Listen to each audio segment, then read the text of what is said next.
नमस्कार दोस्तों, मैं अजय आपका अपने इस YouTube चैनल पे पुनः स्वागत करता हूँ।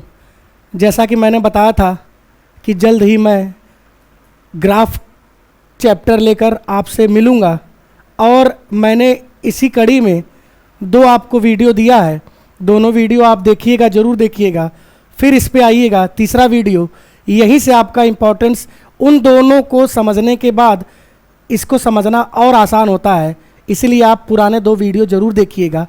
इस वीडियो में मैं ग्राफ के बारे में आपको बताना शुरू करूंगा और कैसे कैसे क्वेश्चन आते हैं। सब क्वेश्चन प्रीवियस ईयर हैं, सब आए हुए क्वेश्चन हैं। आपके जो आए हुए क्वेश्चन हैं उसी को आप लगाया करिए, जिससे कि आपको पता चल जाएगा कि कैसे कैसे क्वेश्चन आते हैं और क्या क्या लेवल पूछ सकता है। तो मैं आपको ईजी और मॉडरेट टाइप के क्वेश्चन बताऊंगा, थोड़ा सा हार्ड टाइप का क्वेश्चन बताऊंगा। ज़्यादा हार्ड में जाने की ज़रूरत नहीं महसूस होती है और ज़्यादा जानना भी नहीं चाहिए हार्ड, क्योंकि यूपी पेट बहुत सिंपल पूछता है, बहुत ही सिंपल पूछता है। तो सिंपल लेवल का बताएंगे और मॉडरेट लेवल का, थोड़ा बहुत हार्ड लेवल का बताएंगे। देखिए, ग्राफ की शुरुआत करते हैं। ग्राफ, ये आपका ग्राफ ऐसे बना हुआ रहता है। इसमें देखिए क्वेश्चन दिया हुआ है। पहले जो निर्देश है, निर्देश को पढ़ना बहुत ज़रूरी होता है। निर्देश को पढ़ना बहुत ज़रूरी होता है। निर्देश पढ़ने से हमें पता चल जाएगा कि क्वेश्चन करना कैसे है। तो निर्देश जरूर आप लोग पढ़िएगा। देखिए निर्देश में दिया क्या है कि निम्नलिखित बार डायग्राम का अध्ययन करें और प्रश्नों के उत्तर दें। जुलाई से नवंबर के दौरान दो क्रमित वर्षों में एक परिवार द्वारा खपत की गई बिजली की यूनिटें हैं। मतलब एक परिवार है, उसमें जो है जुलाई, अगस्त, सितंबर, अक्टूबर और नवंबर 5 महीने के बिजली के बिल की यूनिट दिया गया है। बिजली के बिल की यूनिट दिया गया है और लाल वाला आपका 2012 दर्शाता है, पीला वाला आपका 2013 दर्शाता है। मतलब क्या है इसका, ध्यान दीजिएगा। 2012, जैसे मैं बोलूं कि 2012 में जुलाई, 2012 में जुलाई में बिजली की खपत कितनी थी, तो आप कहोगे 2012 रेड कलर वाला 2012 का है। 2012 रेड कलर। जुलाई में खपत कितनी है, तो देखिए खपत कितनी है 600। खपत कितनी है 600, मैं लिख दे रहा हूं। खपत कितनी है 600। 2012 में खपत 600 यूनिट किया था। और 2013 के जुलाई में, 2013 पीला को डिनोट करता है, 2013 के जुलाई में कितना यूनिट खपत कर रहा है, तो ये देखिए 500 और 600 के बीच में है। 500 और 600 के बीच में है। अगर दोनों के बीच में, इसमें क्वेश्चन में दिया नहीं है कितना है, लेकिन उसको माना जाएगा 550। जब वो 530, 540, 560, 570 अगर उसको देना रहेगा तो बीच में लिख के वहाँ लिख देगा 530, 540, 570, लेकिन इसमें नहीं दिया है, बीच में दिया है। इसका मतलब ये क्या है 550। 550 मैं लिख दे रहा हूँ 550। ठीक है, ये आपको पता रहना चाहिए कि अगर वो पूछे 2012 में, 2012 के महीने में जुलाई में कितना यूनिट खर्च किया, तो आप बोलोगे 600 यूनिट। और 2013 के जुलाई में कितना यूनिट खर्च किया गया, तो आप कहोगे 550 यूनिट। अगर वो बोले 2012 के महीने में, 2012 के वर्ष में अगस्त में कितना यूनिट खर्च किया है, तो आप कहोगे 700 यूनिट। देखिए 700 यूनिट है, 700 यूनिट। और 2013 के महीने के, 2013 में अगस्त के महीने में कितना यूनिट खर्च किया है, तो आप कहोगे कितना है 500 यूनिट। 500 यूनिट खर्च किया है। ठीक है, 2012 के सितंबर में कितना खर्च किया, तो आप कहोगे 400 यूनिट। और 2013 के सितंबर में भी कितना किया है 400 यूनिट। ठीक है, 2012 के अक्टूबर में कितना खर्च किया, तो आप कहोगे 300 यूनिट। 300 यूनिट। और 2013 के अक्टूबर में कितना खर्च किया है 350 यूनिट। ठीक है, नवंबर 2012 में कितना यूनिट किया है 200 यूनिट। और नवंबर 2013 में कितना यूनिट किया है 500 यूनिट। ये आप पता रहना चाहिए कितना कितना यूनिट आपका खर्च किया है। फिर इसी से जो क्वेश्चन बनेगा, अनुपात का क्वेश्चन बनेगा, परसेंटेज से पूछेगा और औसत से पूछेगा। चलिए हम क्वेश्चन पे आते हैं, ये आप लिख लीजिएगा। क्वेश्चन पे आते हैं। क्वेश्चन में दिया हुआ है, क्वेश्चन में दिया हुआ है कि 2012 में कितने महीनों में बिजली की यूनिटों की खपत उस वर्ष में खपत हुई औसत यूनिटों से अधिक है। इसका कहने का मतलब यह है कि 2012 में कितने महीने ऐसे हैं जिनकी यूनिट की खपत सारे महीनों को मिलाकर उनकी औसत खपत से ज़्यादा है। तो औसत कैसे हम निकालेंगे? हम 2012 के सभी महीनों की खपत पहले जोड़ के और महीनों से भाग दे देंगे तो औसत खपत निकल जाएगी। मैंने पहले वीडियो में औसत कैसे निकालते हैं ये बताया है। करना क्या है आपका, 2012 के महीने जितने भी हैं, जुलाई, अगस्त, सितंबर, अक्टूबर, नवंबर, इनका औसत निकाल लीजिए। तो औसत निकालेंगे कैसे? पहला क्वेश्चन देखिएगा। जुलाई में 2012 रेड वाला है, रेड में जुलाई में कितना खपत थी उसकी? 600 यूनिट। रेड में जुलाई में कितना खपत थी उसकी? 600 यूनिट, प्लस जुलाई में कितना खपत थी यूनिट? 600। अगस्त में कितना खपत थी? 750। अगस्त में 700 खपत थी, ठीक है। सितंबर में 400, अक्टूबर में 300 ना। सितंबर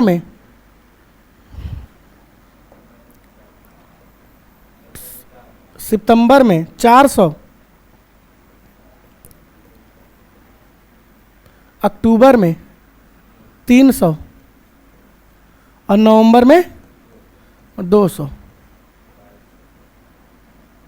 ठीक है। ये आपकी खपत हुई है।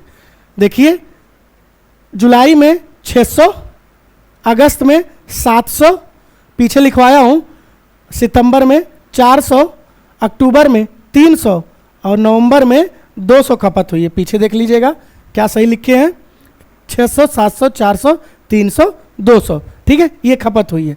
इसमें पता नहीं चल पा रहा है कि कितना कितना है, पीछे आप देख लीजिएगा कितना कितना है। इतना ही ये खपत किया है। अब पांचों मिला के मैं पूछूं कि कितना यूनिट खपत किया है, तो आप कहोगे जोड़ लीजिए, 6, 7, 4, 3 और ये 2, कितना हो जाएगा? 2200 आपका आ जाएगा, 2200 यूनिट। मतलब उसने 500 महीने में 2200 यूनिट खपत किया है। 500 महीने में 2200 यूनिट खपत किया है। सॉरी, 5 महीने में 2200 यूनिट खपत किया है। 5 महीने ये मिलाकर 2200 यूनिट खपत किया है। अब उसका औसत निकालेंगे। ये जो इसका महीने का औसत कैसे निकलेगा? महीने कितने हैं? आप कहोगे 5 महीने हैं। 5 से भाग लगा देंगे, 5 से भाग लगा देंगे तो कितना औसत आ जाएगा? 5 चौको 20, 5 चौको 20 और 0, 440 उसका औसत आ गया। ये 440 आपका एवरेज आ गया, औसत आ गया। क्वेश्चन में पूछा है कि कितने महीने ऐसे हैं जो उसके औसत से ज़्यादा यूनिट खपत करते हैं। तो 440 से कितने महीने ज़्यादा यूनिट खपत करते हैं? तो आप कहोगे 440 से सिर्फ और सिर्फ ये एक महीना ये हो गया, एक महीना ये हो गया। 2 ऐसे महीने हैं जो 440 से ज़्यादा खपत करते हैं, उसकी औसत से ज़्यादा खपत करते हैं। पहला महीना आपका जुलाई है, दूसरा महीना अगस्त है और बकिया सब 440 यूनिट से कम खपत करते हैं। तो इसका उत्तर क्या हो जाएगा? पहले का 2 ऐसे महीने हैं, 2 ऐसे महीने हैं। इसका आंसर क्या हो जाएगा? 2 ऐसे महीने हैं जो उसकी औसत खपत से ज़्यादा खपत करते हैं, ठीक है। दूसरा क्वेश्चन देखिए, इसको मिटा देते हैं। ये आपको पता रहना चाहिए कि उसका जो है पूरा खपत कितना है? 2200। औसत भी चलिए मिटाते नहीं, लिखते हैं। आगे क्वेश्चन देखते हैं क्या क्वेश्चन दिया हुआ है। 2013 में इन 5 महीने के दौरान इस परिवार द्वारा बिजली की औसत खपत, सेम क्वेश्चन है, जैसे ये खपत हमने निकाला है वैसे 2013 का निकालेंगे। 2013 में देखिए ये 2012 का था, 2013 में जोड़ लीजिए। 2013 550, फिर 500, फिर 400। 2013 पीला वाला है, जोड़ लीजिए। 2013 में जुलाई में कितना खपत हुआ है, अगस्त में कितना खपत हुआ है, सितंबर में कितना खपत हुआ है, अक्टूबर में और नवंबर में कितना खपत हुआ है, सबको जोड़ के 5 से भाग लगा दीजिए, औसत खपत आपका पता चल जाएगा। औसत का मतलब क्या होता है? जितनी भी संख्याएं हैं उसको सभी महीनों में, जितनी भी उसकी खपत है उसको सभी महीनों में बराबर बराबर बराबर बांटना है जोड़ने पर आपका 2200 उधर भी आ रहा है। अगर उसके औसत 440 में 5 का गुणा करेंगे तब भी 2200 आएगा। देखिए जो ये 440 है ना, जोड़ने पर उनका योग 2200 आ रहा है, जोड़ने पर उनका योग 2200 आ रहा है। अब 5 का 440 में गुणा करेंगे तब भी 2200 आएगा, 5 का 440 में गुणा करेंगे तब भी 2200 आएगा। औसत मतलब क्या होता है, 5 लोगों में 440 440 440 440, प्रत्येक को 440 यूनिट दे दिया गया है, प्रत्येक महीने को 440 यूनिट दे दिया गया है, लेकिन एग्जैक्ट मान 440 यूनिट नहीं होता है। औसत क्या होता है, औसत जोड़ेंगे तब 2200 यूनिट 2200 यूनिट आएगा, और अलग अलग जोड़ेंगे सबको तब भी 2200 यूनिट आएगा। 440 5 लोगों में बराबर बराबर भागों में बांट दिया गया है, 440 गुणे 5 करेंगे तभी 2200 आपका आएगा। यही औसत होता है। मैंने बहुत डिटेल से औसत को बताया है पहले वीडियो में, उसको जाके देख लीजिएगा। देखिए दूसरा क्वेश्चन यही बोला कि 2013 में इन महीनों के दौरान इस परिवार द्वारा बिजली की औसत खपत कितनी है। यहाँ पे दिख नहीं रहा है तो मैं पीछे वाले स्लाइड पे जाता हूँ। 2013 में 550 500 400 350 और 500 जोड़ेंगे तो कितना आएगा, 5 5 10 1000 और 1400, 14 3 17, 17 5 22 और 22 1 2300, 2300 यूनिट आ गया, 2300 यूनिट। दूसरा क्वेश्चन देखिएगा, दूसरा क्वेश्चन है अगस्त जुलाई अगस्त सितंबर अक्टूबर नवंबर 2013 को जोड़ोगे तो 2300 खपत हो रहा है, 2300 खपत हो रहा है, 2300 यूनिट 2013 में खपत किया है। और कितने महीने में खपत किया है, तो आप कहोगे 5 महीने में खपत किया है। तो औसत कैसे निकलेगा, अब बराबर बराबर भागों में बांटना है 2300 यूनिट को, तो बराबर बराबर भागों में कैसे बांटोगे 2300 यूनिट को, तो आप कहोगे 5 से भाग लगा लीजिए, बराबर बराबर भागों में बढ़ जाएगा। उसी को एवरेज बोलते हैं, औसत बोलते हैं। देखिए 2300 में 5 से भाग लगाएंगे तो कितना आएगा, 5 चौको 20, 5 छक्का 30, 460 यूनिट, यही आएगा 460 यूनिट आपका इसका औसत आ जाएगा। 5 से भाग लगा देंगे, 5 चौको 20 और 5 छक्का 30, 460 यूनिट। 460 यूनिट मतलब प्रत्येक महीने जो है आपके 460 460 460 460 और 460, 5 महीने सब में 460 460 यूनिट बांट दिया गया है। 5 से 460 में गुणा करोगे तो 2300 यूनिट आएगा। ठीक है, दूसरे का उत्तर क्या हो जाएगा, 460, उसका एवरेज क्या हो जाएगा, 460 यूनिट। ठीक है, देखिए अगला क्वेश्चन क्या है, इन 2 वर्षों में यूनिटों की खपत में अधिकतम किस महीनों, इसमें ऑप्शन चाहिए था, मैं ऑप्शन नहीं दे रहा हूं, इसलिए नहीं दे रहा हूं कि कॉन्फिडेंस इससे होता है कि बिना ऑप्शन से करने से कॉन्फिडेंस बढ़ता है। उत्तर तो समझ में आ जाएगा कैसे आ रहा है, लेकिन बिना ऑप्शन से, ऑप्शन न देने से एक फायदा ये होगा कि आपको ऑप्शन की आदत नहीं पड़ेगी। जहां पे ऑप्शन आएगा, देखिए बिना ऑप्शन के अगर आप कर ले रहे हैं तो ऑप्शन जब आपके सामने आएगा तो और अच्छी तरीके से कर लेंगे, इसलिए मैं ऑप्शन नहीं देता हूं। देखिए लेकिन अगले टॉपिक में ऑप्शन दूंगा क्योंकि थोड़ा दिक्कत होती है मुझे भी, क्या उत्तर आ रहा है कैसे आ रहा है। ठीक है, 2 वर्षों में यूनिटों की खपत में अधिकतम अंतर किस महीनों में पाया गया है। अब आपको दोनों वर्षों में जो यूनिट है उस किस महीने में अंतर ज़्यादा है वही हमें बताना है। तो ऑप्शन दिया रहता, 4 ऑप्शन दिया रहता, 4 महीना गिनना पड़ता। अब 5 महीना चल के बैठ के गिनने किस में ज़्यादा अंतर है, तो हम पीछे जाते हैं, इसमें पता चल जाएगा। देखिए यहाँ पे भाई जुलाई में 2012 और 2013 में कितने का अंतर है, तो आप कहोगे 50 का अंतर है। कितने का अंतर है, 50 का अंतर है। यहाँ पे कहोगे आप 200 का अंतर है। भाई 2012 और 2013 में अगस्त में कितने यूनिट का अंतर है, तो आप कहोगे 200 यूनिट का अंतर है। यहाँ पे यूनिट का अंतर है नहीं है, यहाँ पे 50 यूनिट का अंतर है और यहाँ पे 300 यूनिट का अंतर है। तो किस महीने में सबसे ज़्यादा यूनिट का अंतर है, तो आप कहोगे नवंबर महीने में सबसे ज़्यादा यूनिट का अंतर है। तो इसका उत्तर क्या हो जाएगा, नवंबर महीने में सबसे ज़्यादा यूनिट का अंतर है। ये आपका आंसर तीसरे का हो जाएगा। देखिए अगला क्वेश्चन, वर्ष 2013 के दौरान इन 5 महीनों के मुकाबले कुल यूनिटों की खपत में, ठीक है मिसप्रिंट हो गया, क्वेश्चन थोड़ा सा गलत है। इसमें क्वेश्चन होना चाहिए कि 2013 के दौरान 5 महीनों के मुकाबले 2012 की यूनिटों में खपत में कितने का अंतर है। ठीक है, ये क्वेश्चन होना चाहिए। 2013 के दौरान इन 5 महीनों के मुकाबले 2012 के महीनों में खपत में कुल कितने यूनिटों का अंतर है। तो अंतर निकालने के लिए आप क्या करेंगे, 2013 2012 दोनों के यूनिट लिख लेंगे। एक तो 2200 यूनिट आ रहा है, एक पीछे मैंने 2300 यूनिट निकाला है। देखिए 2012 में 2300 यूनिट और 2013 में 2200 यूनिट।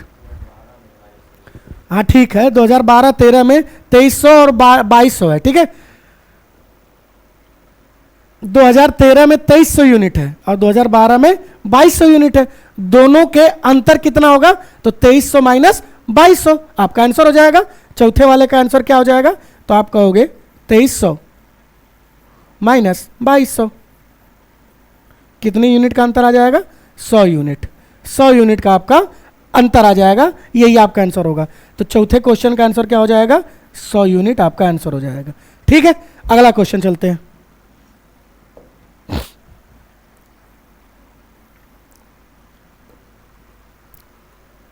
ठीक, ये भी क्वेश्चन एसएससी सीजीएल में पूछा हुआ है। सब क्वेश्चन आपका प्रीवियस ईयर, जो भी क्वेश्चन मैं आपको करवाता हूँ वो सब प्रीवियस ईयर क्वेश्चन करवाता हूँ। प्रीवियस ईयर क्वेश्चन आप करते रहेंगे, तब आपको बाद में पता चलेगा, जब एग्जाम देंगे पता चलेगा क्या मैंने पढ़ा है। बस प्रीवियस ईयर क्वेश्चन कर डालिए, उतना बहुत है। अरे 15-16 हज़ार 20 हज़ार क्वेश्चन आपको मैथ में मिल जाएंगे प्रीवियस ईयर क्वेश्चन। उतना कर लेंगे, आपका सिलेक्शन 100% होगा, चाहे कोई भी एग्जाम ले लो, आप एसएससी ले लो, कोई भी एग्जाम ले लो। देखिए क्वेश्चन आपका दिया हुआ है, क्वेश्चन पढ़ते हैं। पहले निर्देश पढ़ना, निर्देश पढ़ना बहुत जरूरी होता है। निर्देश पढ़िए। निर्देश निम्नलिखित चार्ट में 5 कंपनियां ABCDE की मांग और उनके उत्पादन को दर्शाया गया है। मांग और उत्पादन, लाल वाला मांग है और उत्पादन कौन सा है, पीला वाला। लाल वाला मांग है और उत्पादन क्या है आपका, पीला वाला। निम्नलिखित अध्ययन कीजिए और उत्तर दीजिए, प्रश्नों का उत्तर दीजिए।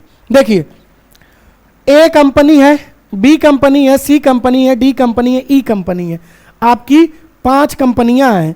5 कंपनियों में अगर ए कंपनी की मांग 3000 है, ए कंपनी की मांग 3000 है, लेकिन उत्पादन हो कितना रहा है, 1500। मांग ज़्यादा है, उत्पादन कम है। मांग ज़्यादा है, उत्पादन कम है। ए कंपनी की मांग ज़्यादा है लेकिन उत्पादन कम है, तो उत्पादन बढ़ा देता तो उसका प्रॉफिट भी ज़्यादा हो जाता।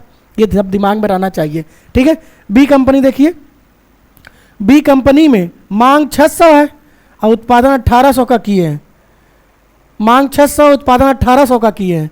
ठीक है, सी कंपनी मांग 2500 है, उत्पादन 1000 है। डी कंपनी मांग 1200 है, उत्पादन कितना है, 2700। इसमें मांग 3300 है और उत्पादन 2200 है। मांग मतलब डिमांड, डिमांड आपकी कितनी है, और उत्पादन जैसे मैं बोलूँ कि मुझे कहीं से ऑर्डर लेना है 5 टॉफ़ी का और वो मुझे 2 टॉफ़ी दे रहा है, तो मेरी मांग 5 टॉफ़ी की है, दे कितना रहा है, 2 टॉफ़ी। उत्पादन ही कर पा रहा है, उसी को मांग और उत्पादन बोला जाता है। ठीक है, मांग और उत्पादन, ये आपका क्वेश्चन है। ठीक है, ABCDE आपकी 5 कंपनियां हैं। आगे क्वेश्चन पे आते हैं। ठीक है, देखिए पहला क्वेश्चन है, यदि कंपनी ए किसी कंपनी के अधिशेष उत्पादन को खरीद कर अपनी मांग को पूरा करना चाहती है तो सबसे उपयुक्त कंपनी कौन सी है। इसका कहने का मतलब क्या है, मैंने बताया था अरिथमेटिक सब भाषा का खेल होता है। इसको देखिए, कहने का मतलब क्या है कि यदि कंपनी ए किसी कंपनी के अधिशेष मतलब मांग और उत्पादन में जो अंतर है, मांग और उत्पादन में जो अंतर है, किसी दूसरी कंपनी का ले ले, किसी दूसरी कंपनी का ले ले, क्योंकि भाई ए का मांग जो है 3000 है, उत्पादन कितना है 1500। अगर मैं बोलूं मांग 3000 है, उत्पादन 1500 है, तो कितना उत्पादन और बढ़ा दिया जाए कि ए की जितनी मांग है उतना आपका पूर्ण रूप से फिल हो जाएगा, ए की मांग पूरी हो जाएगी। तो आप कहोगे मांग 3000 है, उत्पादन 1500 है, 1500 और उत्पादन दे दिया जाए उसे, तो मांग और उत्पादन बराबर हो जाएगा। मतलब ए एकदम देखिए, ए देखिए मांग पूरा कर लेगा, अपनी मांग ए पूरा कर लेगा। कितने उत्पादन मिल जाए उसको, तो 1500, तो उसकी मांग पूरी हो जाएगी। वही पूछा है कहाँ से, इन चारों में से कहाँ से इसको दे दिया जाए, क्या दे दिया जाए, उत्पादन दे दिया जाए कि ये पूरा हो जाए 3000 और उस पर इफेक्ट ना पड़े। तो हमको ये चेक करना है किस कंपनी का अंतर 1500 है, क्योंकि अब भाई मांग और उत्पादन दोनों अगर बराबर चलेगा तो प्रॉफिट ज़्यादा होगा। ठीक है, अगर मांग कम है उत्पादन ज़्यादा है तो घाटा होगा। ठीक है, तो इसको बराबर करना है, 3000 और 1500 को बराबर करना है। इसमें 1500 अगर मिल जाए उत्पादन 1500 मिल जाए तो उसकी मांग कंप्लीट हो जाएगी। तो हमें चेक करना है 1500 इसका अंतर है। आप कहोगे नहीं है, 1500 इसका अंतर है। ठीक है, लेकिन अगर उत्पादन से देना है ना, उत्पादन से देना है हमें, इसका उत्पादन 1000 ही करे, 1500 कैसे दे देगा, ये बात गलत हो जाएगी। इसका उत्पादन 1000 है तो 1500 देगा कहां से, उत्पादन इसको चाहिए ना। मांग तो पहले से ही मांग के बैठा 3000, उत्पादन उसको देना है 1500, इतने 1000 उत्पादन है हमारे पास 1800 उत्पादन है, 1500 दे देगा तो साला 300 बचेगा ही। ठीक है, अब यहां देखो 1200 और 1500, देखिए दोनों का अंतर कितना है, 1200 और 2700, 1500। यहां पर देखिएगा ध्यान से, 1200 और 1700, 2700, यहां दोनों का अंतर 1500 है। यहां पर मांग 1200 है, उत्पादन कितना करके बैठा है 2700। अगर ये अपना उत्पादन 1500 इसको दे दे तो ये दोनों भी सही रहेंगे, प्रॉफिट रहेगा। मतलब यहाँ का जो 1500 उठा के यहाँ रख देंगे तो भी यहाँ पे सबसे बढ़िया प्रॉफिट होगा, यहाँ पे भी प्रॉफिट उसका सबसे बढ़िया होगा। यहाँ पे 1100 है, अंतर 1100 है, 1500 दे देगा तो इसका तो उत्पादन घट जाएगा। ठीक है, अब इसका उत्पादन, किस कंपनी का उत्पादन सबसे बढ़िया बेस्ट रहेगा ए को देना, तो आप कहोगे डी कंपनी का। डी 1500 दे देगा तो डी पे कोई फर्क नहीं पड़ेगा, क्योंकि उत्पादन ज़्यादा कर लिया है, मांग उसकी कम है। उत्पादन ज़्यादा कर लिया, मांग कम है, तो 1500 अपना उत्पादन इसको दे देगा तो इसकी प्रॉफिट बढ़ जाएगी। ठीक है, तो कौन सा इसका उत्तर हो जाएगा, डी। आपका पहले का उत्तर क्या हो जाएगा, डी। डी कंपनी अगर दे दे तो उसका उत्तर, तो उसका उत्पादन और मांग दोनों बराबर हो जाएगा। ठीक है, अगला क्वेश्चन देखिएगा, यदि कंपनी सी की मांग का x% कंपनी बी की मांग के बराबर है तो x का मान बताइए। बहुत सिंपल क्वेश्चन है, देखिए ध्यान से। कंपनी सी की मांग का x%, सी की मांग है कितनी, आप बोलोगे सी की मांग है 2500। सी की मांग कितनी, लाल वाला है ना, सी की मांग 2500 है। सी की मांग है कितनी, आप कहोगे सी की मांग का x%, x% कितना दिया हुआ है, बी। सी की मांग का मतलब गुणा x%, सी की मांग सी गुणे x% की मांग बी की मांग के बराबर है, बी के बराबर है। सी की मांग है कितनी, आप कहोगे 2500 है। सी की मांग है कितनी, 2500 लाल वाला। ठीक है, गुणे x/100% बराबर बी। मैं बोलूँ 0 से 0 कट जाएगा। ठीक है, 0 से 0 कट जाएगा। अब मैं बोलूँ कि 25 गुणे x बराबर, अब मैं बोलूँ कि बी की मांग कितनी है, बी की मांग के बराबर है, न कि बी के बराबर है। बी की मांग कितनी है, तो आप कहोगे बी की मांग 600 है, यही तो है, बी की मांग 600 है। तो बी की मांग की जगह 600 रख देंगे तो x बराबर कितना आ जाएगा, x बराबर 600/25। तो कितनी बार में कटेगा,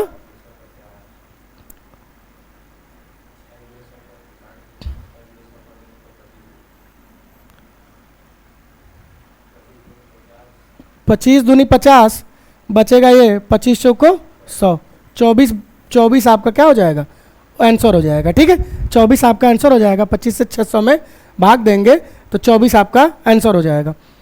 तो कौन सा है, हाँ डी। दूसरा वाला उत्तर क्या हो जाएगा, 24। 24 आपका आंसर हो जाएगा। यक्स का मान क्या हो जाएगा? 24। ठीक है, तीसरा क्वेश्चन देखिएगा। तीसरा क्वेश्चन दिया, यदि कंपनी डी का उत्पादन कंपनी ए के उत्पादन का यच गुना है। कंपनी डी का उत्पादन कंपनी, इसको मिटा देते हैं हम, ये वाला क्वेश्चन। तीसरा क्वेश्चन देखिएगा ध्यान से। दूसरे का उत्तर 24 हो जाएगा। तीसरा देखिए, कंपनी डी का उत्पादन, उत्पादन कितना है? उत्पादन पीला वाला है। कंपनी डी कहाँ है? डी यहाँ है। उत्पादन 2700। डी का उत्पादन कितना है? 2700। कंपनी डी का उत्पादन आप कहो कितना है? 2700। ठीक है, कंपनी डी का उत्पादन कंपनी ए के उत्पादन का यच गुना है। मतलब डी ए का यच गुना है, मतलब डी बराबर ए गुणे यच। अरे यही तो हुआ, डी बराबर ए गुणे यच। तो डी कितना है? 2700। ए कितना है? ए का उत्पादन 1500 है। उत्पादन कितना है? 1500 अगुणे यच गुना है।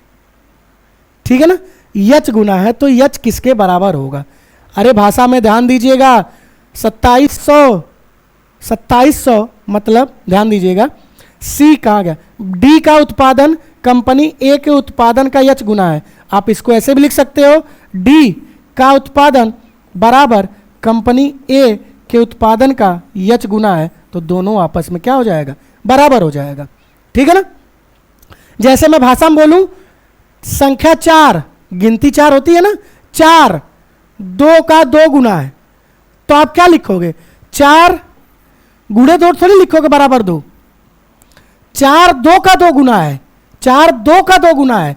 4 किसका? 2 का। कितना गुना है? 2 गुना है। हमेशा दोनों क्या आएगा? बराबर आएगा।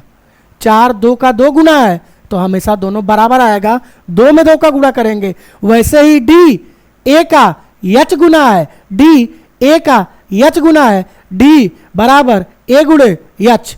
जैसे 4 2 का 2 गुना है तो 2 दूनी 4, ए 4 4 4 बराबर हो गया। वैसे ही आप यच के जगह कुछ भी रखोगे तो यच में ए का गुणा करोगे तो डी के बराबर आएगा। वही मैंने किया है।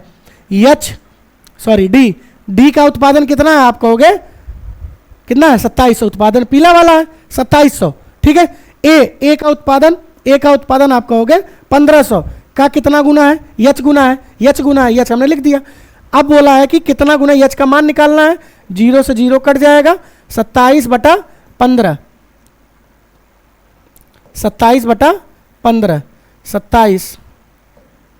27/15 गुना है।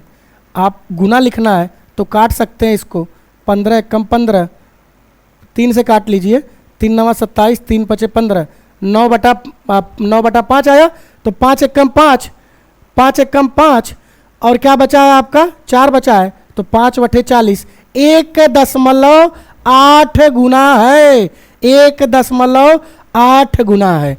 इसका क्वेश्चन का उत्तर क्या होगा? 1.8 गुना है। कौन? डी का उत्पादन ए के उत्पादन का 1.8 गुना है। यच का मान क्या हो जाएगा? 1.8 हो जाएगा। तो उत्तर क्या हो जाएगा? 1.8 गुना। इसको मिटा देते हैं। 1.8 गुना, ये तीसरे का उत्तर हो गया। ठीक है, सबको मिटा देते हैं। चौथा देखिए, चौथा क्वेश्चन पढ़िएगा ध्यान से, पढ़ लीजिए। चौथा क्वेश्चन दिया हुआ है कि 5 कंपनियों को मिलाकर उनकी औसत मांग और उनके औसत उत्पादन में अंतर कितना है। बढ़िया क्वेश्चन है, बहुत बढ़िया क्वेश्चन है। थोड़ा सा लंबा जाएगा तो 5 ये क्वेश्चन में दिया हुआ है कि 5 कंपनियों को मिलाकर उसकी औसत मांग और उनके औसत उत्पादन में अंतर कितना होगा। तो सभी 5 कंपनियों के मांग को पहले जोड़ लेंगे, फिर 5 से भाग लगा देंगे तो औसत मांग पता चल जाएगी। ठीक है, फिर पांचों कंपनियों के उत्पादन पीले वाले को जोड़ लेंगे, फिर 5 से भाग लगा देंगे तो औसत उत्पादन पता चल जाएगा और दोनों को घटा लेंगे तो आपका दोनों में औसत में अंतर पता चल जाएगा। या तो 5 से गुणा बाद में कर लीजिएगा क्योंकि दोनों में 5 से भाग कर रहे हैं ना, दोनों में 5 से भाग कर रहे हैं, दोनों को जोड़ के घटा के 5 से गुणा कर लीजिए, भाग दे दीजिएगा, तब भी उत्तर आ जाएगा। देखिए कैसे करेंगे। मैं बोलूं कि मांग आपका कितना है, मांग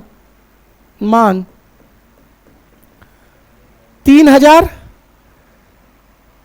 जोड़ लीजिए, 3600 आपका 2500। ऐसे नहीं जोड़ना है आपको, डायरेक्ट जोड़ना है। 1200 फिर क्या है 3300। ये टोटल क्या आ जाएगा 0 0 3 2 5 5 10 10 6 16 और क्या आ जाएगा 3 3 6 3 3 9 1 10 10,600। 10,600 उसकी मांग कितनी है 10,600। ठीक है, उसकी मांग है 10,600। यहाँ लिख देते हैं, वहाँ करके बताते हैं यहाँ आंसर कैसे लिखना है। मांग उसकी कितनी है 10,600। अगर मैं औसत पूछूं तो भाग किससे लगाएंगे 5 से। ये औसत आ गया, भाग किससे लगाएंगे 5 से, औसत आ जाएगा। ठीक है, अब मैं बोलूं कि उसके उत्पादन का औसत मतलब पीले वाले को जोड़िए 5 से भाग लगा दीजिए, उसका उत्पादन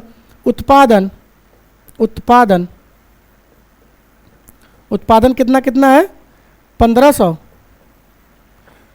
1800 1000 2700 2200 जोड़ लीजिए 0 0 7 2 9 9 8 17 17 5 22 2 2 2 4 3 7 और 7 2 9 9200। उसका उत्पादन कितना है, उत्पादन देखिए थोड़ा सा लंबा पड़ेगा 9000, बस आपकी कैलकुलेशन बढ़िया रहनी चाहिए 9200। और उसका औसत कितना हो जाएगा तो आप कहोगे 5 से भाग लगा लीजिए। ठीक है, उसका औसत कितना हो जाएगा तो आप बोलोगे 5 से भाग लगा लीजिए। मैंने 5 से भाग लगा लिया। अब डायरेक्ट या तो आप दोनों को अलग अलग काट के घटा लीजिए या तो इन दोनों को अंतर करके बाद में 5 से भाग दे दीजिए, दोनों का उत्तर सेम आएगा, दोनों का उत्तर सेम आएगा। ठीक है, देखिए जैसे मैं बोलूं कि मेरे पास 20 रुपया है, एक के पास 10 रुपया है, 5 लोगों में बांटना है, इसको भी 5 लोगों में बांटना है, 5 लोगों में बांटना है, इसको भी 5 लोगों में बांटना है। ठीक है, और दोनों का औसत निकल जाएगा, दोनों का औसत ये भी, दोनों का औसत ये भी। मैं पूछूं कि दोनों का अंतर कितना होगा, औसत का अंतर कितना होगा, तो 5 से भाग लगाएंगे, 5 चौको 20, 5 से भाग लगाएंगे 5 दूनी 10, दोनों का अंतर कितना आ जाएगा, औसत का अंतर कितना आ जाएगा 2 आ जाएगा। अगर मैं ऐसे ना काटूं, मैं ऐसे कर दूं 20 ये आया 10 ये आया, 20 में से 10 घटा लिया बराबर 10 आया। हमें 5 से तो दोनों भाग दे रहे हैं ना, 5 से दोनों भाग दे रहे हैं तो 5 कॉमन ले लो। 10 ये जब आया तो 10 में 5 से भाग लगाओगे तब भी आपका क्या आएगा 2 ही आएगा। 10 से 5 में भाग लगाओगे तब भी आपका क्या आएगा 2 ही आएगा। ठीक है, जैसे मैं बोलूँ 20 रुपये मेरे पास है, 5 लोगों में बांटना है और ये 10 रुपया 5 लोगों में बांटना है, औसत बताना है। तो 20 में 5 से भाग लगाया 4 आ गया, इस 10 में 5 से भाग 2 लगाया, औसत का अंतर 2 आया। ठीक है, मैं ऐसा नहीं करना चाहता हूं, मैं 20 में से 10 को घटा दिया, 20 में से 10 घटाया 10 आया, 5 से भाग दोनों में कर रहे हैं तो बाद में भाग देंगे तब भी 2 आएगा। ठीक है, वैसे ही इन दोनों को घटा के 5 से भाग दे देंगे तब भी उत्तर सेम आएगा। देखिए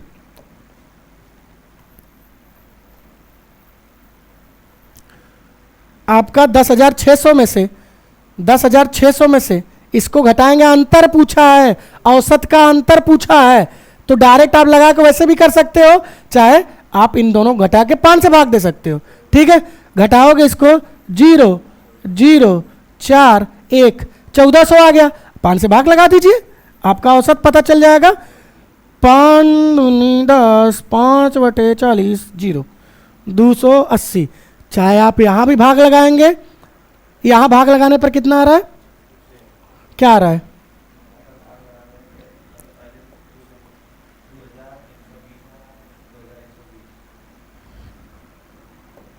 इसको भाग लगाएंगे तो 2120 आएगा। ठीक, 1840। दोनों को आप घटाओगे, दोनों का अंतर लोगे तो यही आएगा 280। ठीक है, दोनों का आप अंतर लोगे तब भी आपका क्या आएगा, 280 आएगा। ठीक है, औसत यही होता है, औसत यही होता है। मैंने पहले वीडियो में बताया भी औसत होता क्या है। देखिए अगला क्वेश्चन देखिए, इसको मिटा देते हैं। कहाँ चल गई भैया, कट जाओ।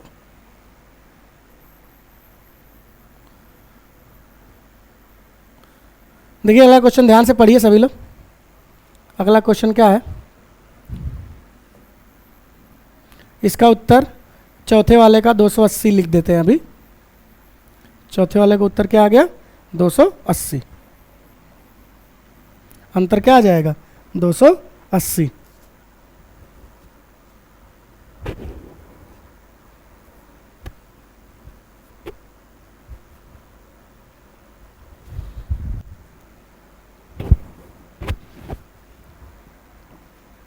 देखिए क्वेश्चन दिया, उत्पादन से अधिक मांग वाली कंपनियों का और मांग से अधिक उत्पादन वाली कंपनियों का अनुपात क्या होगा।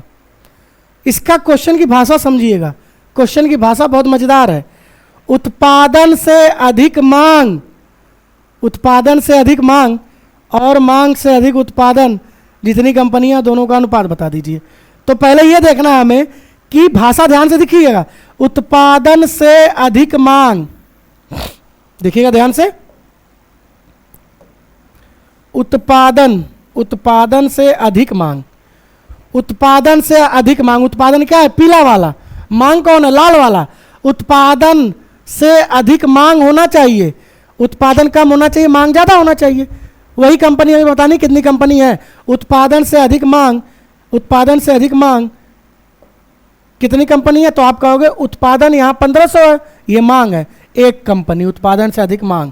ठीक है, उत्पादन यहाँ ज़्यादा है, मांग कम है, तो ये नहीं बैठेगा। उत्पादन यहाँ कम है, मांग ज़्यादा है, तो दूसरी कंपनी ये हो गई। यहाँ उत्पादन ज़्यादा है, यहाँ उत्पादन कितना है, उत्पादन यहाँ ज़्यादा, मांग कम है, लेकिन उसने बोला उत्पादन से ज़्यादा मांग होनी चाहिए। पीले से ज़्यादा लाल होना चाहिए, पीले से ज़्यादा लाल होना चाहिए, पीले से ज़्यादा लाल होना चाहिए। कितनी कंपनी पीले से ज़्यादा लाल है, तो आप कहोगे 3 कंपनी। 3 कंपनी पीले से ज़्यादा लाल है, 2 कंपनी लाल से ज़्यादा पीला है, तो अनुपात क्या हो जाएगा, 3:2। आंसर क्या हो जाएगा, 3:2। ये आपका आंसर हो जाएगा।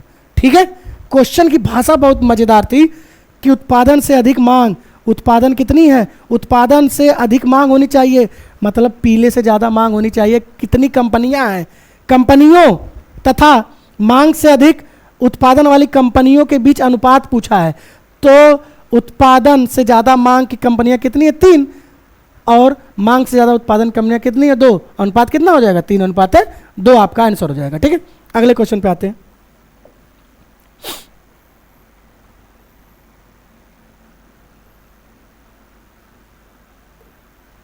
कौन सा करवाएं, हाँ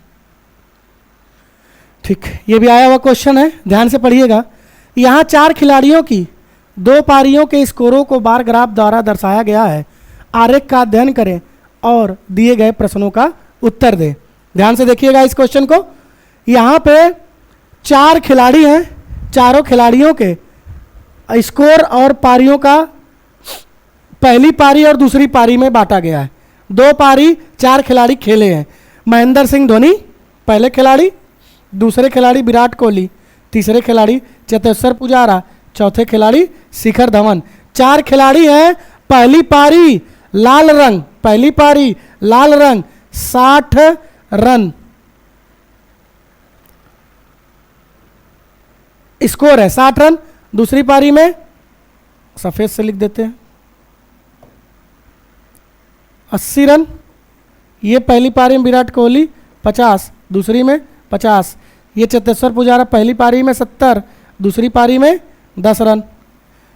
शिखर धवन पहली पारी में 30 रन और दूसरी पारी में कितने रन बनाए हैं? 20 रन। यही आपका क्वेश्चन है। क्वेश्चन बहुत ध्यान से पढ़िएगा। पहली पारी लाल रंग, धोनी ने पहली पारी में कितना रन बनाया? 60 रन। आप कहोगे 60 रन। विराट कोहली ने पहली पारी में 50 रन, चेतेश्वर पुजारा ने पहली पारी में 70 रन, शिखर धवन ने पहली पारी में 30 रन। मतलब जो लाल रंग वाला है वो पहली पारी को डिनोट करता है और जो पीला रंग है वो कौन सी पारी को? दूसरी पारी को डिनोट करता है। महेंद्र सिंह धोनी ने दूसरी पारी में 80 रन बनाया, विराट कोहली ने 50 रन बनाया, चेतेश्वर पुजारा ने 10 और शिखर धवन ने 20 रन बनाए। पारियों की आपकी रन हो गए और सबकी 2-2 पारियां हो गई। ठीक है, क्वेश्चन पे आते हैं। देखिए क्वेश्चन दिया हुआ कि 2 पारियों में उच्चतम औसत स्कोर प्राप्त करने वाले खिलाड़ियों का औसत रन है। ठीक है, अब बात ध्यान समझिए। क्वेश्चन क्या दिया? भाषा, सब भाषा खेल है। देखिए क्या बोला है क्वेश्चन में, 2 पारियों में उच्चतम औसत स्कोर। उच्चतम औसत स्कोर किसका होगा? जो ज्यादा रन बनाया होगा ना, जो ज्यादा रन बनाया होगा दोनों पारियों में, उसी का औसत भी ज्यादा होगा। जैसे सचिन तेंदुलकर का एवरेज 52-53 के करीब है, 50-52 देख लीजिएगा। औसत का मतलब क्या होता है? औसत रन 50 रन। क्या हर पारी में 50 रन मारे हैं? नहीं, किसी पारी में 2 रन पे आउट हुए हैं, किसी में 70 रन बनाए हैं, किसी में 3 रन बनाए हैं, किसी में 100 रन बनाए हैं। लेकिन पूरा मिलाकर जो उनका रन है और जो उनकी पारी है और जो पूरा रन है, दोनों को आपस में भाग दोगे तो वही उसका औसत निकलता है। मतलब जो औसत आएगा 50 रन औसत का मतलब है उनको हर पारी में 50-50-50 रन दे दिया गया है। ठीक है, जितनी भी पारियां खेली हैं, मान लीजिए 100 पारियां खेली हैं, 50 औसत है, तो टोटल रन कितना हो जाएगा? 100 × 50। ये आपका आंसर हो जाएगा, यही औसत होता है। ठीक है, देखिए, और जो ज्यादा रन बनाएगा उसका ज्यादा औसत भी आएगा। ठीक है, देखिए यहां पे सबसे ज्यादा रन किसका दिख रहा है? तो आप कहोगे अब सबका नहीं जोड़ना, हमें सबका जोड़ना नहीं है। सबका जोड़ने चलेंगे तो लंबा क्वेश्चन खींचेगा। हमें बस जोड़ना है महेंद्र सिंह धोनी। महेंद्र सिंह धोनी सबसे ज्यादा रन बनाए दिख रहे हैं दोनों पारियों में। ठीक है, वो बोला है कि उच्चतम औसत स्कोर प्राप्त करने वाले खिलाड़ी का औसत क्या है? मैं बोलूं कि महेंद्र सिंह धोनी का उच्चतम औसत स्कोर होगा कि नहीं होगा? होगा भाई, सबसे ज्यादा रन बनाया है तो सबसे ज्यादा स्कोर भी उनका ही होगा। देखिए कितना रन बनाया महेंद्र सिंह धोनी? पहली पारी में 60 रन, दूसरी पारी में 80 रन। पहली पारी में महेंद्र सिंह धोनी 60 रन बनाए हैं, दूसरी पारी में 80 रन। मैं बोलूं कि टोटल रन कितना बनाया तो आप कहोगे 140 रन। टोटल रन कितना बनाया तो आप कहोगे 140 रन बनाए हैं टोटल रन। अब मैं बोलूं कि औसत क्या होगा तो आप कहोगे पारी 2 है और 2 पारियों में 140 रन बनाया है, तो दोनों पारियों में बराबर रन बांट दो। तो दोनों पारी में बराबर रन कैसे बटेगा 140 का? तो आप कहोगे 2 पारी है, 2 से भाग लगा दीजिए, तो औसत क्या हो जाएगा आपका? 70। औसत क्या हो जाएगा? 70। ये आपका आंसर हो जाएगा, 70 रन उसका एवरेज हो जाएगा। ठीक है, महेंद्र, अब ये क्वेश्चन दिया हुआ है दोनों पारियों में उच्चतम औसत स्कोर प्राप्त करने वाले खिलाड़ी का औसत रन बताइए। तो महेंद्र सिंह धोनी सबसे ज्यादा रन बनाए हैं, उन्हीं का औसत रन सबसे ज्यादा है। कितना औसत रन है? 70। ठीक है, पहले का उत्तर क्या हो जाएगा? 70। ठीक है, दूसरे का क्वेश्चन दूसरा पढ़िए।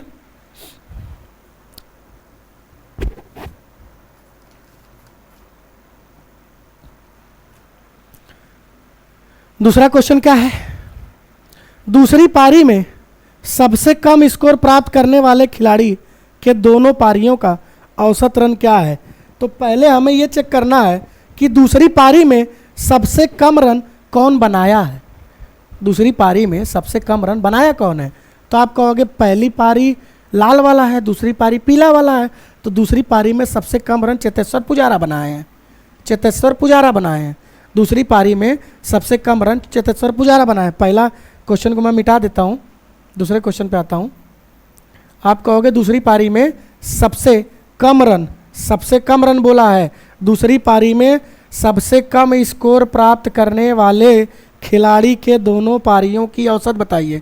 तो सबसे कम रन चेतेश्वर पुजारा बनाए हैं, अब इनके दोनों पारियों का औसत बताना है। तो दोनों पारियों के रनों को जोड़ लो और 2 से भाग दे दो, औसत आ जाएगा, उत्तर आ जाएगा। दोनों पारियां कितना कितना रन बनाई है, 70 है ना, पीछे देख लीजिए कितना है, 70। ठीक है, 70 है और 10 है। चेतेश्वर पुजारा पहली पारी में 70 रन बनाए हैं, दूसरी पारी में 10 रन बनाए हैं, दोनों पारियों को मिलाकर 80 रन बनाए हैं।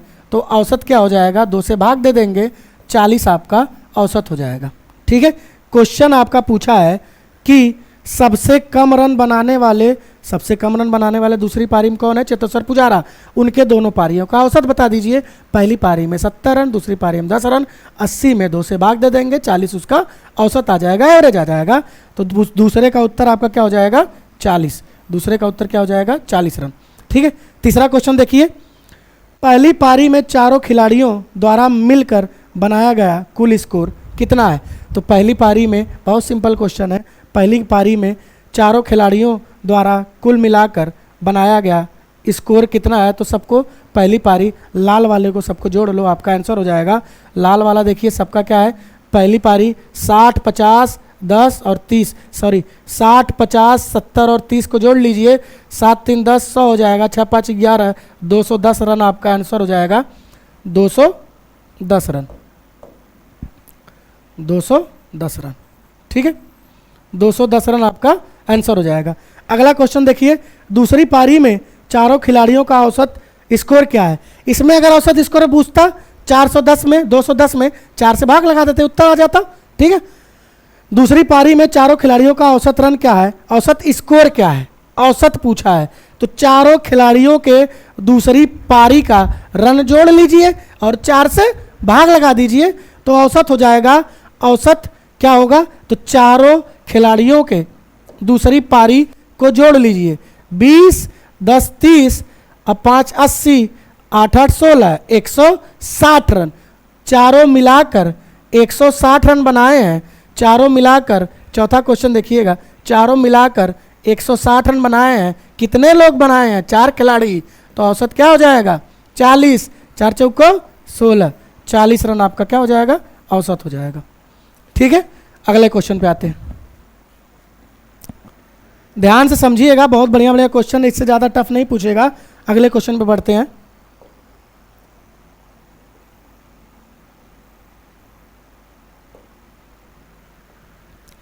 देखिए इस क्वेश्चन को पढ़िए, क्वेश्चन में क्या दिया हुआ है। चलिए फिलहाल आज के लिए इतना ही रखते हैं, अगली वीडियो में 3 और इसी में जो क्वेश्चन होता है 3 क्वेश्चन और आपको करवाएंगे, थोड़ा आप हार्ड लेवल करवाएंगे, तो ये आपका ख़त्म हो जाएगा। फिर जो आपका ग्राफ में एक और टाइप बनता है, उस टाइप को 3, 4 क्वेश्चन, 5 क्वेश्चन, उसको भी 2 वीडियो में आपका कंप्लीट करूँगा। उसको ख़त्म करने के बाद हम तालिका पे आएंगे, तालिका भी 4 वीडियो तालिका ख़त्म होगी। मतलब आपका इस हफ्ते के मान के चलिए 7 से 8 दिन में आपको पूरा सिलेबस जो मैथ का है वो मैं कंप्लीट आपको प्रोवाइड कर दूंगा। जो आपकी 20 नंबर है वो पूरा कंप्लीट कर दूंगा। फिर जो बचा हुआ 10 नंबर है रीजनिंग और मैथ का, उसमें जल्दी जल्दी सोचूंगा कि जल्दी जल्दी आपको पता चल जाए 10 नंबर। 30 नंबर का मैं इस महीने के लास्ट तक 30 नंबर का पूरा सिलेबस आपको प्रोवाइड कर दूंगा, ये मेरी गारंटी है। ये जो आपका क्वेश्चन है ग्राफ और तालिका, इसको जो मैं अभी एक वीडियो और बना के डालूंगा, उसमें ख़त्म करने का प्रयास करूंगा। ठीक है, तभी के लिए धन्यवाद दोस्तों, नमस्ते।